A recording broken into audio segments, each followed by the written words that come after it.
The Denver Nuggets get another comeback clutch win versus the Toronto Raptors in one of the best comeback wins of the season.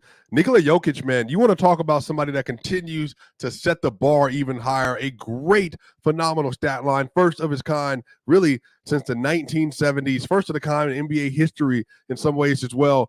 Jamal Murray continues to put up just monster numbers since the All-Star break. Let's talk about these Denver Nuggets getting wins versus really good teams, getting good wins, continue to move up the Western Conference standing. We're going to talk about all that and more here at Locked On Nuggets. You are Locked On Nuggets, your daily Denver Nuggets podcast. Part of the Locked On Podcast Network, your team every day. What's going on, y'all? Welcome in here to Locked On Nuggets. This is your team every day. This is your host, Swiper. Thank y'all so much for joining. Sorry for a little bit of a late episode. We're just getting tapped in. Had a lot going on today, making sure we get you your daily Denver Nuggets content that you're looking for. Shout out to you, Big Honey, in the chat already. Y'all, this episode is brought by Nissan. Are you the kind of driver that likes to push things a little further? Ever wonder what adventure could be around the next corner? Take the Nissan Rogue, Nissan Pathfinder, or the Nissan Armada and go find your next big adventure. Check them all out today at nissanusa.com. Y'all, oh my goodness. Let's talk about the Denver Nuggets, y'all. Oh my goodness. Did y'all watch that game yesterday? The Denver Nuggets played versus the Toronto Raptors, and if you heard me and Ryan Blackburn on Mile High Sports, we had a whole little argument about this Raptors game. Ryan Blackburn thought that this would be the game that the Denver Nuggets could possibly give up because I said the Raptors are going to be shorthanded. No Scotty Barnes, no Gary Trent Jr., no Jakob Poeltl, no Chris Boucher. They did not have their full cast of characters. They were missing 4 starters in this game. And even with that, the Denver Nuggets had an opportunity to put them away. And if you watch this game, y'all, that first half, the Denver Nuggets looked like a team that knew they were playing versus a team missing a lot of players that didn't have the dogs to give them a real push and that they knew they could just take advantage of once they locked into the game. And y'all, the first score in the first quarter, the score was 34-32 Raptors. And I'm talking about it's Dick Grady. It is Bruce Brown, Kelly Olynyk, Ochai Agbaji, and it's RJ Barrett. That's the starting five. And yet, here we were. The Denver Nuggets were down 2 in the first quarter. And it really just felt like, y'all, you realize if you play any defense today, this game should be done relatively quickly. It should be done relatively quickly. But they just weren't not able to muster inside of that first half the requisite energy that you wanted to see from the Denver Nuggets. But in the first half, Jokic is going crazy. Aaron Gordon is finishing all around the rim. You had Jamal Murray, who didn't do much in the first half, y'all. But, y'all, you want to talk about somebody coming out in the second half, a man on a mission. Oh, my goodness. Zeke Naji had a block in that first half as well. Justin Holiday ended up playing in the first quarter. Nuggets were down 32-34. And then, y'all, listen to this. The Nuggets were down 32-34. But guess what? The game changed. It changed because the Denver Nuggets got into a situation where they went the Raptors on an 11-0 run. 11-0. The Raptors went on an 11-0 run at the top of the second quarter, an immediate timeout for Michael Malone. Next thing you know, the Denver Nuggets are down by 13 to the Toronto Raptors. Jokic comes back in the game.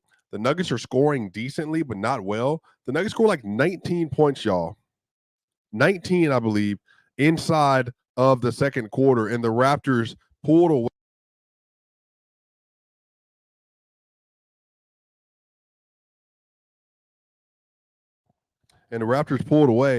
And they get as much of a 17-point lead. 17-point lead going into the half. Again, this is not like a Raptors team that's even fully developed. The Nuggets have already played them with Scotty Barnes and them. They get into this game, y'all, and they just absolutely let go of the rope. And it was one of the ugliest first halves that you could ever imagine the Denver Nuggets playing. But even with all of that, man, like, there's just something that ticks up here for them. And Jokic started the game off not passive, but it just was one of those games like, I don't really necessarily need us to go off in order for us to win this game. But Jamal Murray, for whatever reason, in the first half, his defense wasn't great, wasn't trying to score the basketball. Kelly Olynyk put him in the post a couple times, and you know what? He was just taking advantage of him a little bit. And Jamal Murray's been a good defender this year. He had some great series versus Jason Tatum in that Boston game. We've seen him get one-on-one stops multiple times this season in isolation and in the post. But Kelly Olynyk had the size advantage, took advantage of that, and multiple times bodied him, gave him the elbow, and would finish over him. And also, too, the Nuggets were having issues on the offensive glass. They just could not quite settle down in possession. And then even when they did get a stop, which was rare, the Raptors basically were able to get something right back up and keep the momentum going. So it was one of those kind of nick and tuck games where the Nuggets would score, the Raptors would make a three.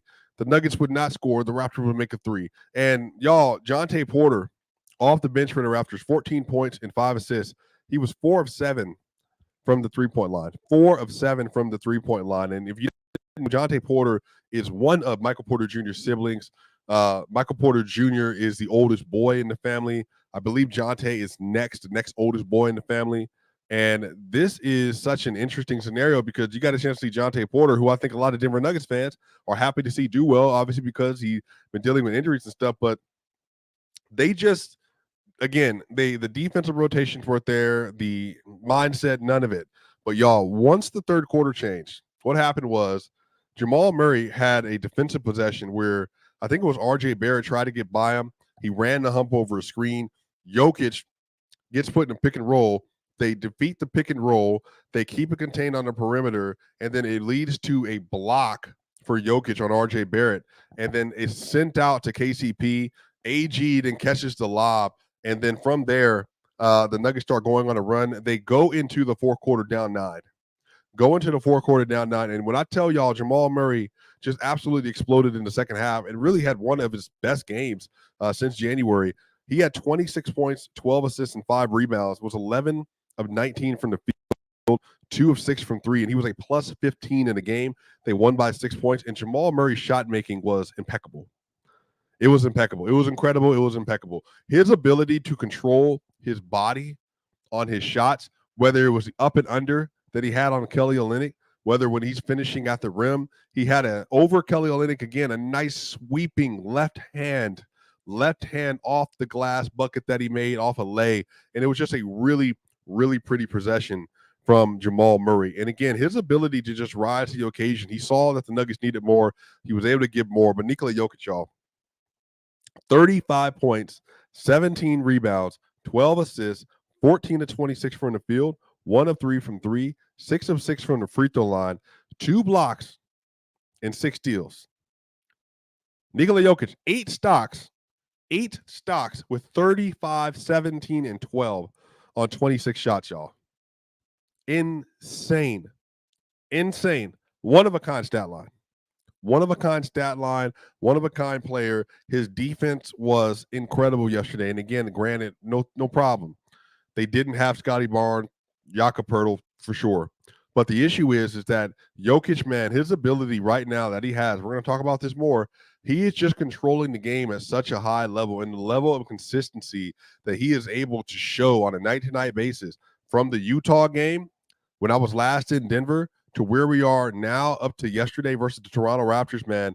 It is just some really special hoops that we're seeing from the best two-man game in the NBA. Michael Porter, not to be outdone by his brother, had 19 points, 8 rebounds, and 3 assists. He was 8 of 14 from the field, 2 of 6 from 3, 1 block, 1 steal. Really good game from MPJ. Again, his shot making is incredible. He was only 2 of 6 from 3, but as of late, he's been absolutely bonkers from the three-point line. And then Aaron Gordon, y'all, 19 points, 2 rebounds, 1 assist. Aaron Gordon, 1 of 2 from 3. He was 7 of 7. 7 of 7 from inside the three-point line, and especially around the rim, man.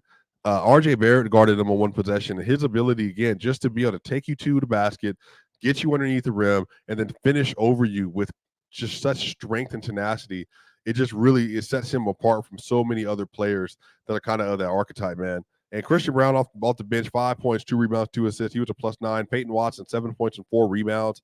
Mid-range games continue to cook. Talk about that a little bit more on the other side. He was also a +5. Reggie Jackson had 9 points on 4 of 9 shooting. Zeke Naji, just 2 points yesterday.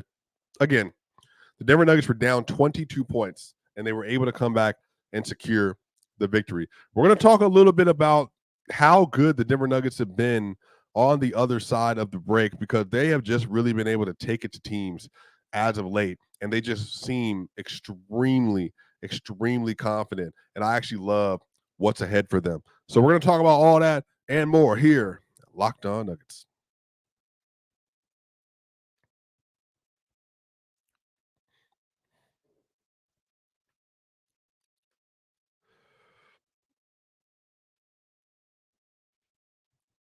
Are you the kind of driver that likes to push things a little further? Ever wonder what adventure could be around the next corner? Our friends at Nissan have a lineup of SUVs with the capabilities to take your adventure to the next level. Now, the 2024 Nissan Rogue, it's perfect for city drives and great escapes. Class exclusive Google built-in is your always updating assistant to call on for almost anything. Gone are the days of connecting your phone. Google Assistant, Google Maps, and Google Play Store are built right into the 12.3-inch HD touchscreen infotainment system. The 2024 Rogue is the perfect mid-size crossover for your next adventure. Now, the 2024 Nissan Pathfinder, y'all, has room up to 8, expansive cargo capacity, and advanced available 4x4 capability with 284 horsepower and up to 6,000 pounds towing. When adventure calls, the Pathfinder is there to answer. So take the Nissan Rogue, Nissan Pathfinder, or the Nissan Armada and go find your next big adventure. Shop NissanUSA.com, and we'll be right back here at Locked On Nuggets.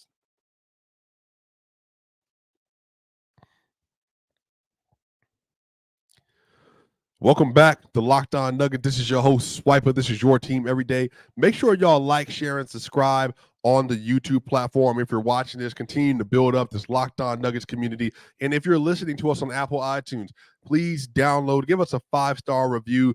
Those reviews really help to let people know where you can get some of your favorite Denver Nuggets NBA content on the internet. Make sure you tap into that on Apple iTunes, y'all. And y'all, I don't know if y'all know this, man, but y'all, that boy Peyton Watson is playing crazy. Did y'all know if you go to Dunks and Threes right now, Dunks and Threes, and you go to Players, EPM, you go to the Denver Nuggets tab, and in that tab, it will show you how good every player is shooting from the field, but also will show you what category they're in terms of where they belong in as a shooter, as a rim finisher, as a whatever. And if you look where Peyton Watson is currently situated, y'all, Peyton Watson's mid-range shot has taken off, especially since about December 1st. Now, Matt Brooks, again, I believe from Synergy,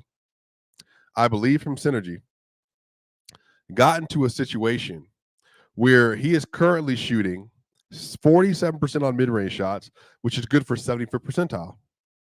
That's really good. Listen to this.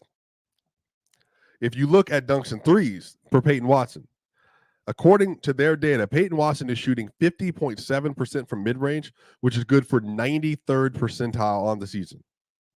Now, dunks and threes count from 5 feet to the three-point line as a mid-range shot. So it's a short mid-range to a long mid-range. So he's not shooting 50% from all the mid-range, from like every single spot in the mid-range. But what it's showing you is that when he gets into a mid-range opportunity, he's converting half of the looks relative to the distance. So this is what I'm saying. I think Peyton is just continuing to display an offensive skill set and offensive game that I think works well with Jamal Murray, works well with Christian Brown, works well with MPJ, works well with Gordon, works well with Zeke, works well with Jokic. If you just continue to figure out how to take advantage of space around you, how to take advantage of your skill set, this is the stuff that really separates the Denver Nuggets and give them so much hope and opportunity. Like, for instance, when they played versus the Boston Celtics, they won the bench minutes. I think it was 28-12. And a lot of that's because of Peyton Watson. But on top of that, Christian Brown, he's been playing so much more confident. Y'all remember, there was a point in time in the season where a lot of people felt that Christian Brown had regressed as a sophomore because every time he would drive to the rim, he was creating offensive fouls because of too much contact he was creating. And then on the other end of this, his defense was a little sleepy here and there, was getting taken advantage of. But his confidence has continued to just steadily improve as the year has gone on. And I think he's become such a trustworthy player for the Nuggets, and it's really just elevating them to a different kind of setting. And so I'm really, really happy to see this for the two young gunners, man.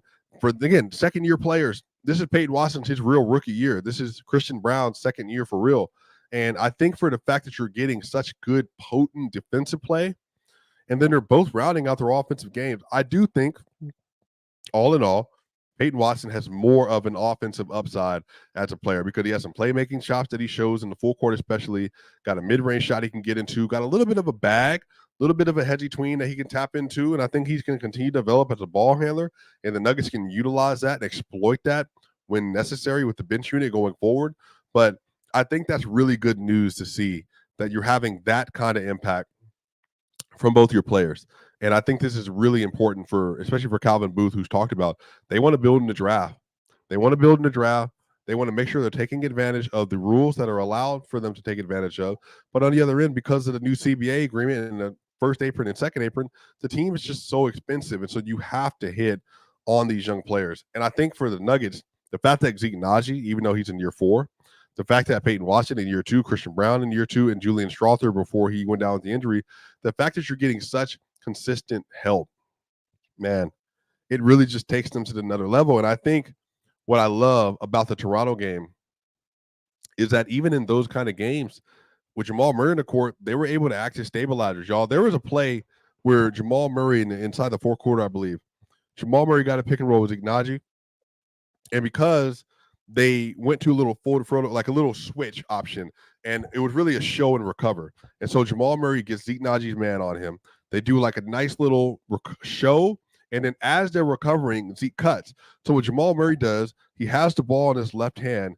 He stops, shifts the ball to his right hand at the top of the key, and while they're trying to recover in the process of showing and then recovering and trying to get back to the original man, Jamal dumps the ball off of a bounce pass right in between them, and it leads to a Zeke Naji dunk. And again, it's just like Jamal's playmaking with Zeke's improved confidence, plus Peyton Watson's jump shot, plus Christian Brown getting confident again.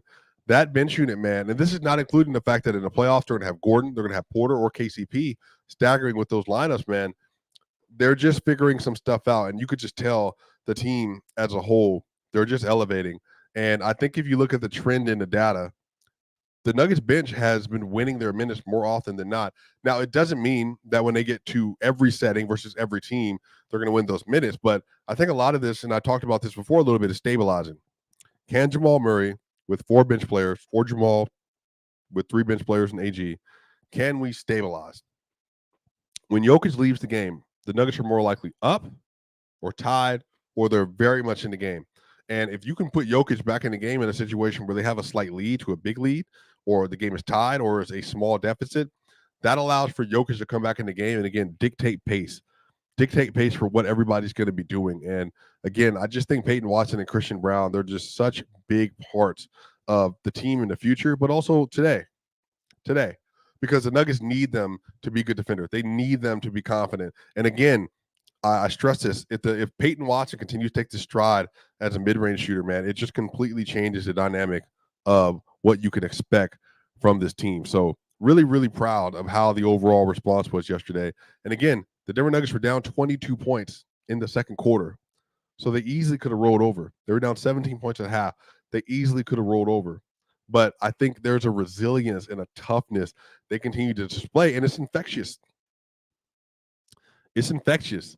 Like the fact that you can be in a situation where the Nuggets are so young off the bench, with Reggie Jackson, obviously, but Peyton Watson, Christian, and Zeke, and Julian, they're so young, yet even still in the clutch situations in the fourth quarter, they're able to have something rise up out of them and respond so well. Obviously, that's a lot of their own merit, their own development, the only time they put in, but I think that's also part of the Denver Nuggets culture, is that they have just been able to excel in so many important ways, and namely in how they think and how they process through clutch time situations, or process through leads or deficits or tied games.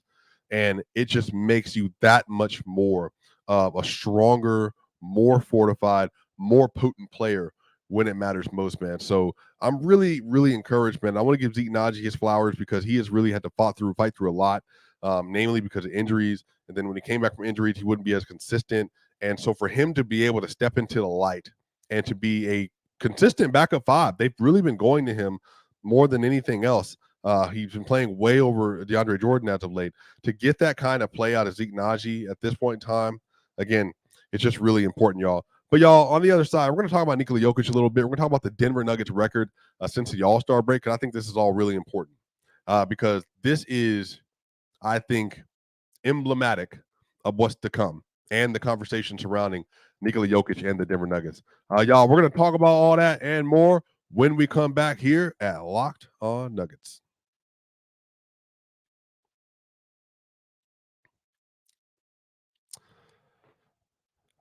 So, as everybody understands and everybody knows that we all need the opportunity to get something off our chest and to talk to you. And this next segment is brought to us by our sponsor, BetterHelp. Big or small, certain things can really start to get to us. It's really important that we let that out, especially to someone who's unbiased on your life. So today I want to share how I really feel about something, and you might even be thinking the same thing this week. And I think when you're in my line of business, it's very easy to get distracted by negative people, negative comments. And I think one of the reasons that I have been able to move forward and not get stuck on the things that I don't do well, or the things I don't have, or the skills I don't think I have or haven't yet developed. And I think one of the reasons I'm able to do that is because I have been able to process how I feel about myself, how I feel about the world. And I think therapy is such a big part of that. And therapy is important because it gives you an opportunity to discover things that you might not be dealing with yet, or even some things that might be holding you back, or some things that you want to learn to give you the proper tools to have healthy relationships with other people and a healthy relationships with yourself. And so if you're thinking of starting therapy, give BetterHelp a try. It's entirely online.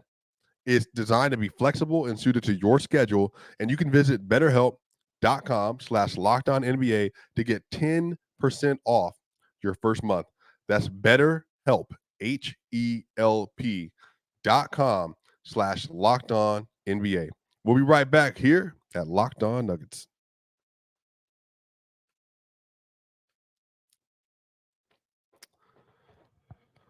What's going on, y'all? Welcome back to Locked On Nuggets. This is your host, Swiper. Thank y'all so much for being here with us. This is your team every day, y'all. The Denver Nuggets, man, coming off of a win versus the Toronto Raptors. They're continuing to build momentum post-All-Star break. Jamal Murray has been playing like an absolute madman post-All-Star break, and Nikola Jokic is just putting up a massive 26-point triple-double on all-time great efficiency, and he is delivering versus really, really good teams, the best of the best, and teams that are still struggling to find their true identity. But y'all, check out this. So yesterday qualified as the 33rd game the Denver Nuggets have played in the clutch this last season. The 33rd game this season. The Nuggets are 22-11 in those clutch games, and the Denver Nuggets have a plus 24.3 net rating. Plus 24.3 net rating in the clutch. The Nuggets currently, their defensive rating has dropped a little bit to third in the clutch to 98.3. The league leader is 97.3, Orlando Magic. And then some of that is, again, just some of the shots that were being hit overall. Their offense in the clutch, last five, again, the offense in the clutch in the NBA, in the clutch is last 5 minutes in a 5-point game. That's what they consider to be clutch time. And the Denver Nuggets offense, they're sitting at a 122.5.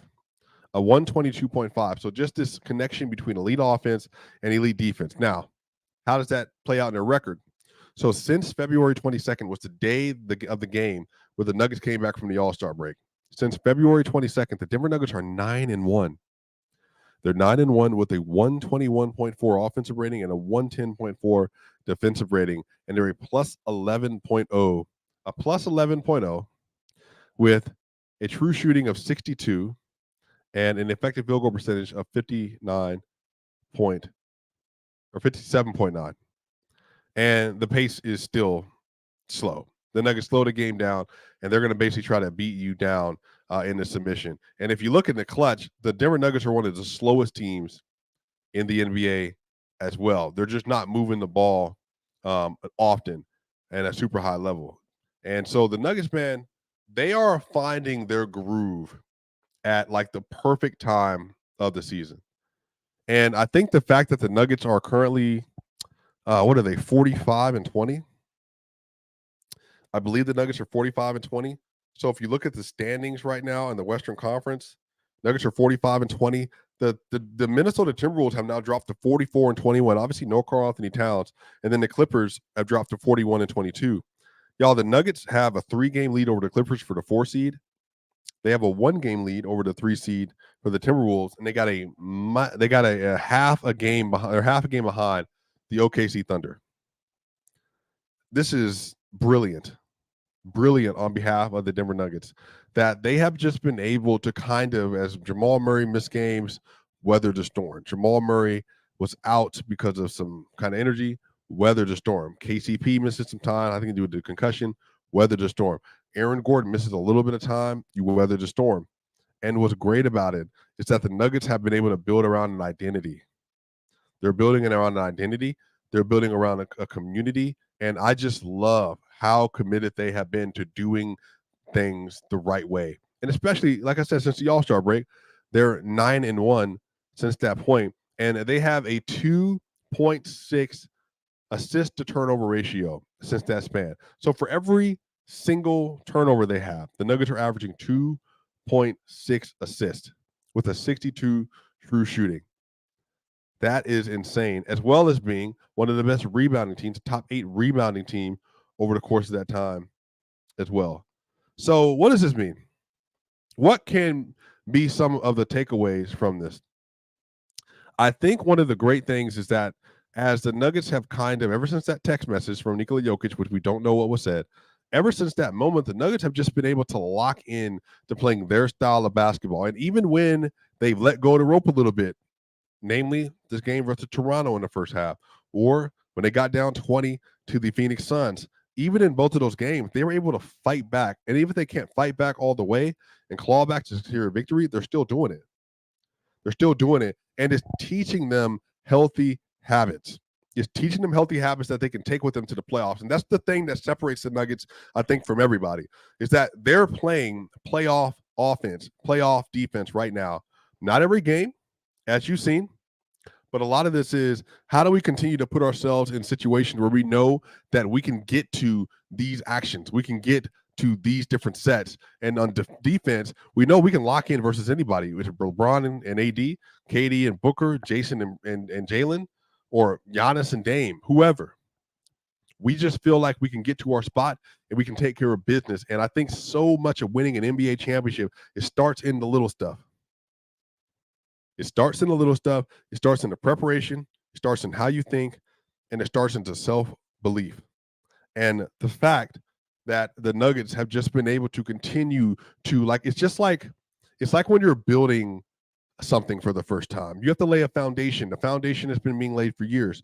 But every so often, when you want to add to the masterpiece before it's this final created product, you have to just continue to add layer by layer. And this is what they're doing. They're just layering themselves with blowout win versus teams they should blow out, layering themselves versus clutch wins in games that they honestly shouldn't have been in the clutch game with. Toronto Raptors. They're layering themselves versus the presumed best team in the NBA, in the Boston Celtics. And so if they're constantly layering their team and their identity and their culture with opportunities to win, and opportunities to win in the Denver Nuggets way, it just sets them apart, man. And Nikola Jokic, man, he is really obviously spearheading that, just because he obviously is on pace to win his 3rd MVP in the last 4 years. Many are saying should be 4 in a row straight. But I think the fact that Jokic is at this point where he's just a sole mastermind, 35 points, 17 rebounds, 12 assists, 6 steals, 2 blocks, whatever.